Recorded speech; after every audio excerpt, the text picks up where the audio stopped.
O ayan, umiikot na yung pan. Kasi medyo uminit na siya ng konti. Kanina pa natin ginagamit. Simula 7. Ano oras ba ako nagsimula kanina? 7:40. So, ang oras ngayon ay 9:17. So, ginagamit ko kasi siya sa washing tsaka sa water pump. So, gusto ko bumagsak yung kanyang battery. Pero anong oras na ay antagal niyang bumagsak. So 26.1. I-test natin dito. Actual 26.1 o 26.3. So 26.3 siya dito. Kaya 26.1 doon gawa ng wire natin. Medyo mahaba. Ayan, 26.3. Dapat bumalik sa 26.5. Gusto ko sana bumagsak pa eh.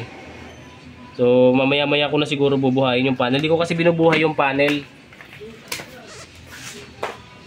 Ayan o. Nakababa yung ating panel.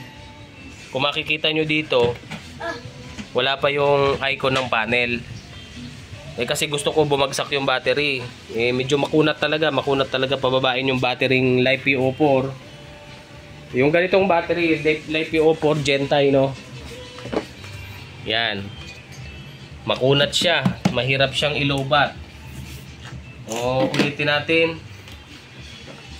26.3. Kahit man lang maging 26 man lang.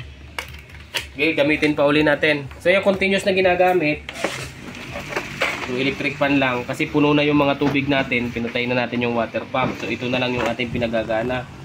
Ang ref naman, lalong matipid yung ref. Kasi kapag malamig na ang ref, hindi na siya gaanong magkukonsume ng kuryente. Maganda sana kung may freezer. Matetest natin sa freezer. So yun, sa washing na lang. So maya maya, update ko uli kayo. So pababagsakin pa natin ang battery bago ko buhayin yung panel. Para makita natin kung gaano kabilis ba siya mag-charge. So makita natin kung okay ba yung kanyang charging system. So yun. Update ko kayo mamaya. So, pababagsakin pa uli natin ang battery. Gagamitin pa natin sa washing.